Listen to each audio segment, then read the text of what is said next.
Assalamualaikum warahmatullahi wabarakatuh. Perkenalkan, kami dari kelompok T7254S, KKN Tematik COVID-19 Angkatan 72 UPN Veteran Yogyakarta. Dalam video ini, kami akan menjelaskan mengenai edukasi kesehatan dalam penanganan COVID-19. Kami berharap adanya video ini dapat menambah wawasan mengenai COVID-19. Oke, without any delay, mari kita bahas apa itu COVID-19. Coronavirus adalah suatu kelompok virus yang dapat menyebabkan penyakit pada hewan dan manusia. Beberapa jenis coronavirus diketahui menyebabkan infeksi saluran nafas pada manusia, mulai dari bentuk pilek hingga gangguan pernafasan akut. Lalu, apakah corona dengan COVID sama? Jawabannya tidak. COVID atau COVID-19 adalah salah satu jenis coronavirus baru. Jadi, coronavirus adalah jenis virusnya, sedangkan COVID adalah bagian dari coronavirus jenis baru. Artinya, corona dengan COVID adalah satu keluarga jenis virus, hanya saja COVID-19 baru ditemukan pada akhir tahun 2019. Sedangkan anggota virus corona yang lain sudah ditemukan, yakni Severe Acute Respiratory Syndrome atau SARS yang telah ditemukan tahun 2002 dan Middle East Respiratory Syndrome atau MERS yang ditemukan pada tahun 2012. Lalu, bagaimana coronavirus dapat kembali menyebar? Ada 4 cara penularan coronavirus ke manusia. Yang pertama adalah, pada kasus MERS, virus ditularkan dari unta ke manusia. Yang kedua, pada kasus SARS, virus ditularkan dari musang ke manusia. Ketiga, pada kasus COVID-19, virus ditularkan dari kelelawar ke manusia. Dan yang terakhir melalui droplet, yakni virus ditularkan dari manusia ke manusia lewat partikel air liur ketika penderita bersin atau batuk.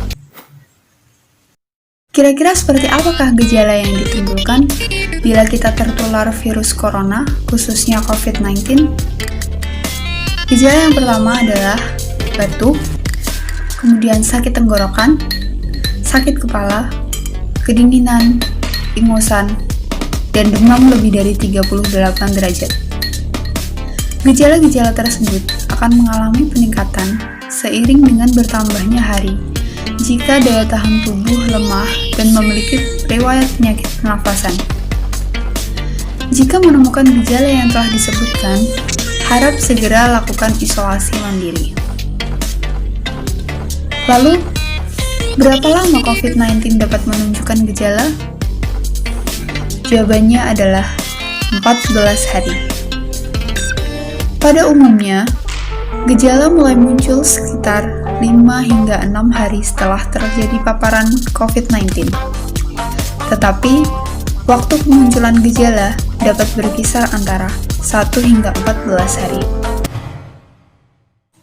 Ketika kita terpaksa harus keluar rumah, dan dalam waktu 14 hari kita memiliki gejala COVID-19, apa yang harus dilakukan?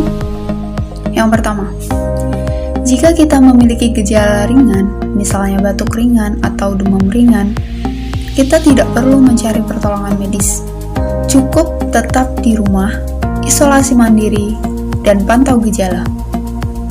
Yang kedua, jika tempat tinggal kita terdapat malaria atau demam berdarah, segera mencari pertolongan medis dengan menerapkan protokol kesehatan oleh pemerintah.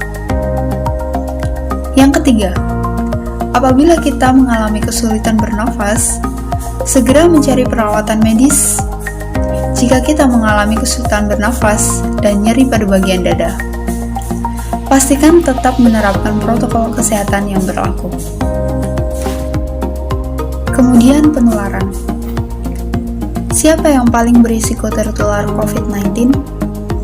Ada 3 golongan. Yang pertama adalah lansia dengan usia lebih dari 70 tahun. Mengapa lansia? Karena semakin bertambahnya umur, sistem kekebalan tubuh tentu akan menurun. Akibatnya, lansia akan sulit untuk melawan berbagai bakteri dan virus penyebab penyakit termasuk COVID-19. Golongan yang kedua adalah orang-orang yang memiliki riwayat penyakit seperti diabetes atau sakit jantung. Dan golongan yang terakhir adalah orang yang memiliki riwayat penyakit pneumonia atau sakit pernafasan.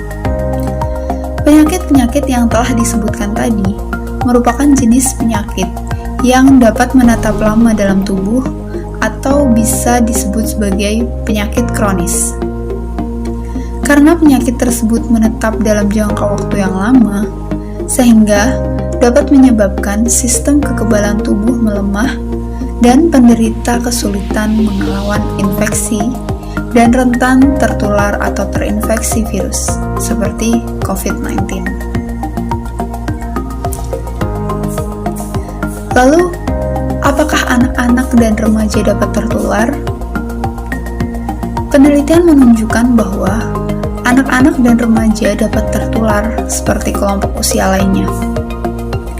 Bukti yang menunjukkan bahwa anak-anak dan remaja lebih kecil kemungkinannya terkena penyakit yang serius, meskipun penyakit serius masih dapat terjadi pada kelompok usia ini.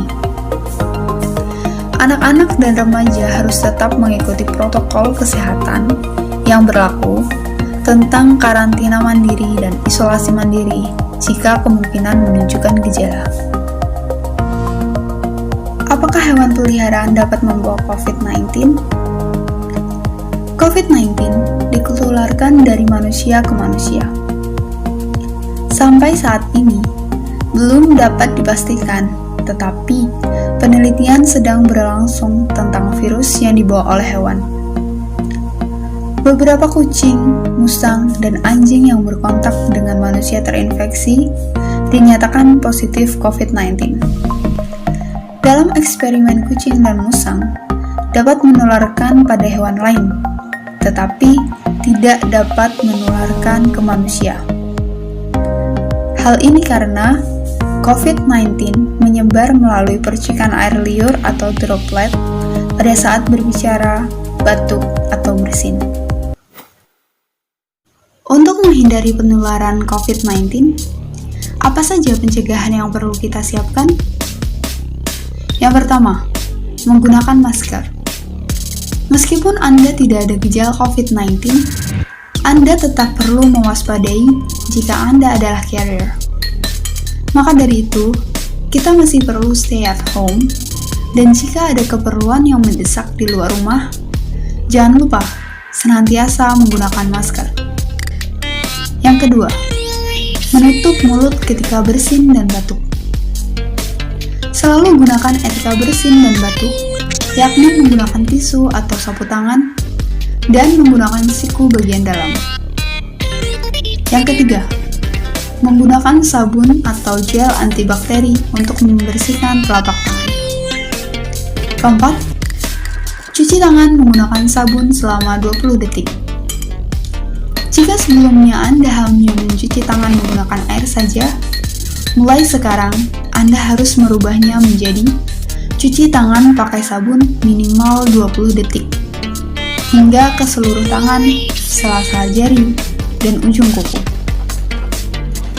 Jika tidak ada sabun dan air mengalir, Anda dapat menggunakan hand sanitizer dengan kandungan 60% alkohol. Yang kelima, menjaga jarak dengan orang lain minimal 1 meter. Salah satu jenis penularan COVID-19 adalah melalui droplet atau air liur. Air liur penderita ke manusia lain. Untuk menghindari penularan tersebut, Anda harus mentaati aturan pemerintah, yaitu physical distancing. Yang keenam, istirahat secukupnya. Istirahat yang cukup dan makan makanan bergizi dapat meningkatkan sistem imunitas tubuh dan dapat membantu melawan virus. Selanjutnya, memastikan makanan dan minuman yang kita makan dimasak dengan benar. Virus dapat menempel pada benda-benda mati, termasuk bahan makanan.